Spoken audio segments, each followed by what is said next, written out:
आमचा हा विमानात पहिला प्रवास आमच्या फॅमिलीसोबत केला. त्यामध्ये माझे सासूबाई, आई-वडील, माझे मिस्टर आणि मिस्टरांचे मित्र, त्यांचे आई-वडील असे होते. मंडळी, तुम्हाला सांगायचं म्हणजे बरेच वर्ष झालं मी माझ्या मिस्टरांशी पाठी लागले होते की एखादा तरी विमानाचा प्रवास आपण करूया आणि प्रवास करताना काय फिलिंग येते ते पाहूया. सुरुवातीला आमचं मुंबईला जायचं ठरलं, पण ते काही कारणास्तव कॅन्सल झालं. असेच सगळे जेवायला बसलो होतो तेव्हा विषय निघाला. मग चर्चेतून तिरुपतीला जायचं ठरलं. खरं तर आम्हा सगळ्यांनाच जायचं होतं, पण सगळे जाऊन चालतच नव्हतं, कारण फुलांची पार्सल, हॉलवरची कामं, जनावरं पण आहेत ना आमची, त्यामुळे हे सगळं पाहायला कोणीतरी घरी थांबावंच लागत होतं. म्हणून आम्ही तिघंच गेलो. मंडळी, तुम्हाला जर विमानातून प्रवास करायचा असेल आणि जर पहिल्यांदा प्रवास करणार असाल तर हा व्हिडिओ नक्की बघा.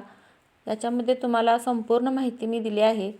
विमानातून जाताना काय काय न्यायला लागतं, बॅगेचं वजन किती असायला हवं, आणि मला पडलेला प्रश्न म्हणजे औषध चालतात का, स्वतःचे खायचे पदार्थ आपण विमानात बसून खाल्ले तर चालतात का त्यांचेच घेऊन खावं लागतं, आणि आम्ही बुकिंग कसं केलं, असे सामान्य माणसाला पडणारे बारीक सारीक प्रश्न तुमच्यासोबत शेअर करणार आहे. आमचं ज्यावेळी तिरुपतीला प्लेनने जायचं ठरलं त्याच दिवशी आम्ही कोल्हापूरला ऑनलाईन बुकिंग कसं करायचं हे पाहायला गेलो होतो. पण तिथं पर पर्सनला 8,000 रुपये दर सांगितला. हे ऐकून आम्ही विमानातून जावं की नको, रेल्वेने जावं असा प्रश्न आम्हाला पडला. तेवढ्यात पप्पांशी पण चर्चा झाली आमची, आणि ते म्हटलेत की नाही कॅन्सल वगैरे करू नका आणि ऑप्शन तरी शोधूच नका, आपण प्लेननेच जायचं आहे आणि प्लेननेच ठरवायचं जायचं. त्यानंतर मी माझ्या भावाशी बोलले, सतीशशी. तर तो म्हटला, तुम्ही बुकिंग करायला कोल्हापूरला कशाला गेलात, मला म्हटलं असतात तर मी लगेच तुम्हाला फोनवरनं करून दिलं असतं. मग मी म्हटलं त्याला की बाबा नाही अजून केलेलं, तूच कर आता फोनवरून. मग त्याने त्याच दिवशी फोनवरून बुकिंग केलं. बरेच वर्ष झाले पप्पा पण आईला म्हणत होते की आपण एकदा तरी विमानात बसूया, आणि सारखं खालूनच किती विमान जातेलं बघायचं, आपण एकदा बसून बघूया कसं वाटतंय ते. तर हा प्रश्न म्हणजे विमानात बसायचं म्हणजे सामान्य माणसाला खूप मोठी गोष्ट असते, त्यामुळे खूप एक्सायटमेंट होती. त्यानंतर आमचं त्याच दिवशी सतीशने फोनवरून बुकिंग केलं आणि बुकिंग आमचं झालं व्यवस्थित सगळं. तर हे बुकिंग स्काय स्कॅनरवरती जाऊन वेबसाईट असं उघडायच्या, आणि कोणकोणत्या वेगवेगळ्या वेबसाईट असतात, त्यामधले आपण एक चॉईस करायची. ज्या प्रत्येक वेबसाईटच्या दर वेगवेगळे असतात, किमती वेगवेगळ्या असतात. त्याच्यामध्ये आपल्याला कमी रेटमध्ये वेबसाईट जे देते ना ते आपण सिलेक्ट करायचं आणि त्याच्यावरून ते बुकिंग करायचं असतं. आणि जिथे ऑनलाईन बुकिंग करतात त्यापेक्षा आम्हाला फोनवरून बुकिंग केल्यामुळे आमचे 1,000 ते 1,500 रुपये तरी पर पर्सनच्या पाठीमागे आमचे वाचलेत. त्यामुळे आम्हाला 8 जणांच्यात आमचे 8 ते 10,000 रुपये तरी कमी झाले, आणि आम्हाला हे एक तिकीट 5,700 रुपयेवर असे पर पर्सनला तिकीट बसलं. म्हणजे त्यामध्ये आम्ही 500 रुपये एक्स्ट्रा देऊन आम्ही सीट सिलेक्ट करायसाठी एक्स्ट्रा 500 रुपये दिले. त्यामुळे आम्हाला 6,300 का 200 असं काहीतरी आम्हाला हे एका व्यक्तीसाठी तिकीट बसलं होतं. तर चला आता पाहूया हा विमानाचा प्रवास कसा करायचा आणि काय काय माहिती घ्यायची हे आता आपण पाहूया. सगळ्यात अगोदर मी तुम्हाला सांगते की हा प्रवास कोल्हापूर ते तिरुपतीपर्यंतचा आहे. जे आपण ऑनलाईन बुकिंग केल्यानंतर 1-2 दिवस अगोदर आपल्याला ऑनलाईन तिकीट येतात, ते आपण प्रिंट काढून घ्यायचे असते, आणि आधार कार्डचं एक झेरॉक्स किंवा ओरिजिनल आधार कार्ड घेतलं तरी चालतं. हे आपल्यासोबत असायलाच हवं, त्याशिवाय आतमध्ये आपल्याला एंट्री मिळत नाही. आत आल्यानंतर आपल्या बॅगेमध्ये कोणत्या बॅगेमध्ये काय ठेवायचं आणि कोणत्या काय ठेवायचं नाही हे तिथे आत गेल्यानंतर आपल्याला सांगतात. त्या पद्धतीने आपण सगळं ॲडजस्ट करून घ्यायचं. हे सगळं अगोदरच ॲडजस्ट करावं लागतं, कारण आम्हाला थोडंफार माहिती नव्हतं, त्यामुळे आम्ही तिथं पण थोडंफार ॲडजस्ट करून घेतलं. एका व्यक्तीसाठी 2 बॅगा चालतात, एक 7 किलोची आणि दुसरी 15 किलोची. 7 किलोची बॅग आपल्याजवळ ठेवली जाते, आणि जी 15 किलोची बॅग आहे ती एअरपोर्टवरती जमा करावी लागते. आणि इथे या एअरपोर्टवरती जमा केलेली बॅग आपल्याला जिथे आपण उतरणार आहोत त्या एअरपोर्टवरती ती मिळते. आपल्याजवळ जी 7 किलोची बॅग ठेवली जाते ती आपण आपल्याजवळच ठेवायची असते, आणि आपल्याला त्यामध्ये स्पायसी वगैरे म्हणजे मिरचीचा खरडा ठेचा वगैरे असे स्पायसी पदार्थ त्याच्यामध्ये ठेवायचे नाहीत. हे पदार्थ आपण मोठ्या म्हणजे 15 किलोच्या बॅगेमध्ये ठेवले तरी चालतात.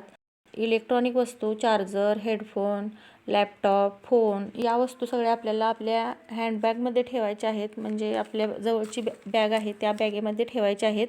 आणि हो, आपल्यासोबत अजिबात न चालणाऱ्या वस्तू म्हणजे कैची, चाकू, कात्री, लायटर म्हणजे अशा प्रकारच्या ज्या वस्तू असतात, ज्या एखाद्याला इजा पोहोचू शकतात, अशा वस्तू अजिबात आपण कॅरी करायच्या नाहीत. आपल्याजवळ अजिबात ठेवायच्या नाहीत कोणत्याही बॅगेमध्ये.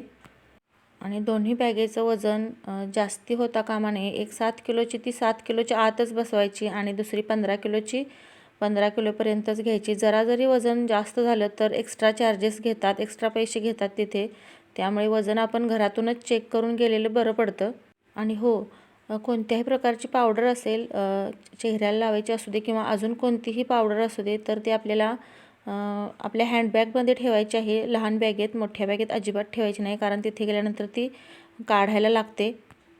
तर अशा प्रकारे आम्ही आतमध्ये गेल्यानंतर जाताना पहिली प्रोसेस चेक करून, तिकीट आणि आधार कार्ड चेक करून आतमध्ये गेल्यानंतर बॅग चेक करतात. सगळ्या बॅगा स्कॅन करतात. बॅगा आपल्या स्कॅन झाल्यानंतर बॅगचे वजन करून बोर्डिंग पासेस दिले जातात. मग पुढची प्रोसेस आहे ती एका ट्रेमध्ये आपल्याला सगळे इलेक्ट्रॉनिक वस्तू काढून घ्यायच्या आहेत. आपल्या जवळची हँडबॅग आहे त्या बॅगेमधल्या सगळ्या वस्तू काढून एका ट्रेमध्ये ठेवून ते सगळे चेक करतात. तिथे आपला फोन पण आपला काढून घेतला जातो. आणि ही सगळी प्रोसेस झाल्यानंतर आपल्याला स्वतःला चेक करतात. मग पुढे गेल्यानंतर आपल्याला सगळ्या वस्तू ट्रेमध्ये काढलेल्या सगळ्या पुढे जाऊन मिळतात. त्यानंतर आपण एका वेटिंग हॉलमध्ये बसायचं असतं आपली फ्लाईट लागेपर्यंत. फ्लाईट लागल्यानंतर आपल्याला एका बसमध्ये बसवलं जातं आणि त्या बसमधून फ्लाईटपर्यंत नेलं जातं. वेटिंग हॉलमधून बाहेर जाताना आणि विमानात चढताना असे 2 वेळा हे बोर्डिंग पासेस आपले चेक केले जातात. प्लेनमध्ये गेल्यानंतर आपण आपला सीट नंबर पाहायचा आहे आणि सीटवरती बसायचा आहे. त्यानंतर सीट बेल्ट घालायचा आहे आपला कमरेला, जो आपल्या नॉर्मल आपल्या गाडीमध्ये असतो त्याच प्रकारे असतो सीट बेल्ट, तो घालायचा. तिथे एअर हॉस्टेस आहेत त्या दाखवतात आपल्याला, त्याप्रमाणे आपण तो घालायचा. आणि आपला फोनसुद्धा एरोप्लेन मोडवरतीच टाकायचा किंवा स्विच ऑफ केला तरी चालतो. पण मी एरोप्लेन मोडवरती टाकला होता आणि व्हिडिओ वगैरे केले होते. आम्ही सीटवरती बसल्यानंतर एक 2-3 मिनटातच आपलं विमान चालू झालं आणि हळूहळू गती देत लगेच 2 मिनटात त्याने उड्डाण केली. आणि हे पहा, छान आधी असं एकदम छान फिलिंग येतं ना हे दृश्य पाहताना. आता बघा एकदम गती वाढलेली आहे विमानाची आणि खाली छोटी छोटी घरं कशी दिसत आहेत.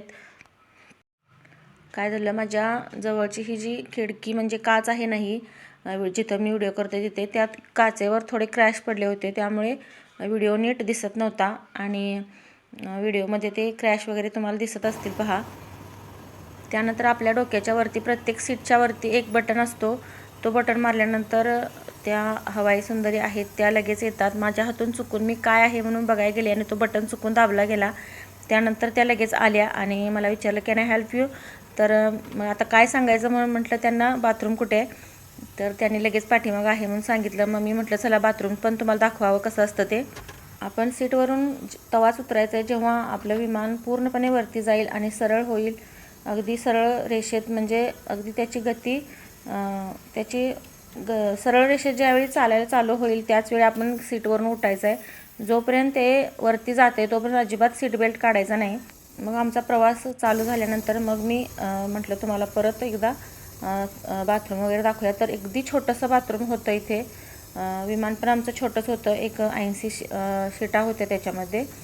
तर आणि हे बाथरूम पण पहा, अगदी छोटंसं, अगदी कडेला फक्त उभारायजोगाच जागा होता. आणि इथे हे वेस्टर्न टॉयलेट होतं आणि ते टिश्यू पेपर पण होते. मी ऐकलं होतं प्लेनमध्ये पाण्याची सोय वगैरे नसते, पण इथे सोय होती पाण्याची, भरपूर पाणी होतं. हँड वॉश करण्यासाठी जेल वगैरे सगळं म्हणजे व्यवस्थित सोय होती इथे. तर चला आता बाहेर जाऊया. नेहमी जमिनीवरून ढग बघणारे आम्ही आज प्लेनमधून खिडकीतून खाली वाकून बाहेर पांढरी शुभ्र ढग बघत होतो. खूप छान फिलिंग येत होती.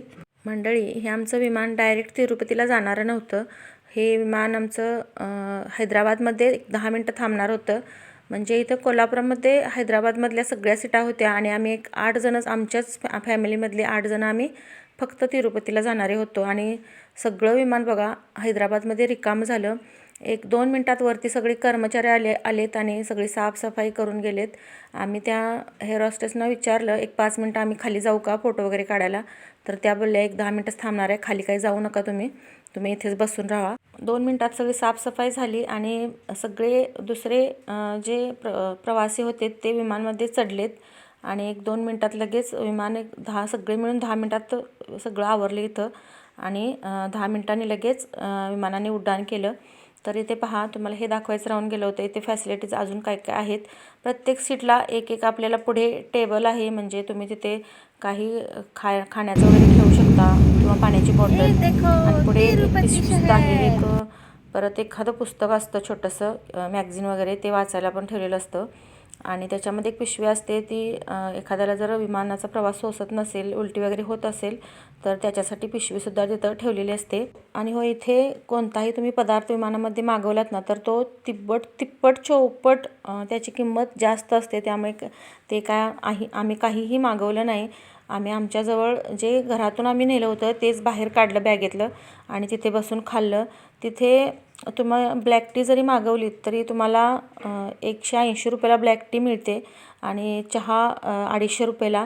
मग तुम्ही बाकीचे सुद्धा दर त्याच्यावरून समजू शकता किती असतील ते. कोल्हापुरातून आमची फ्लाईट 12 वाजता सुटली होती आणि बरोबर 1:30 वाजता हैदराबादमध्ये 10 मिनटं थांबली आणि त्यानंतर 10 मिनटाच्या ब्रेकनंतर आम्ही बरोबर 3:30 वाजता तिरुपतीमध्ये पोहोचलो. तर हे आहे तिरुपतीचं एअरपोर्ट. ज्या बॅगा आम्ही कोल्हापूरमध्ये सील करून त्यांनी घेतल्या होत्या त्या आम्हाला इथे मिळाल्या आणि इथे ह्या बॅगा घेऊन आम्ही रिक्षा करूनच तिरुपती बस स्टँडजवळ गेलो. बॅगेवरती सील करताना प्रत्येकाचं नाव वगैरे असतंच, पण आपण आपली बॅग काय आपल्याला बिन नावाची सुद्धा ओळखू शकते. त्यामुळे आपण ओळखून आपली बॅग लगेच ती घ्यायची आणि बाहेर पडायचं. तर हे आहे छानपैकी असं मोठं आहे तिरुपतीचं एअरपोर्ट. तर तुम्हाला कसं वाटलं ते नक्की सांगा. आणि कोल्हापूरचं एअरपोर्ट आणि तिरुपतीचं एअरपोर्ट यामधला फरकसुद्धा तुम्हाला काही जाणवला का ते मला सांगा. आणि या एअरपोर्टवरती पहा, अशी बालाजीची खूप छान मस्तपैकी आकर्षक अशी मूर्ती आहे. खूप छान वाटलं मला इथे. त्यानंतर आम्ही दर्शन घेतलं आणि बाहेर गेलो. तर तुम्हाला आशा करते मी की तुम्हाला या व्हिडिओमधून विमान प्रवासाबद्दल सगळी माहिती मिळाली असेल. पुढचा व्हिडिओ तिरुपतीमधला दर्शनाचा असणार आहे. आम्ही किती वेळ लागला, कसं दर्शन झालं आमचं, हे सगळं आम्ही तुम्हाला त्या व्हिडिओमध्ये दाखवणार आहे. चला तर मग परत भेटू पुढच्या व्हिडिओमध्ये. तोपर्यंत धन्यवाद.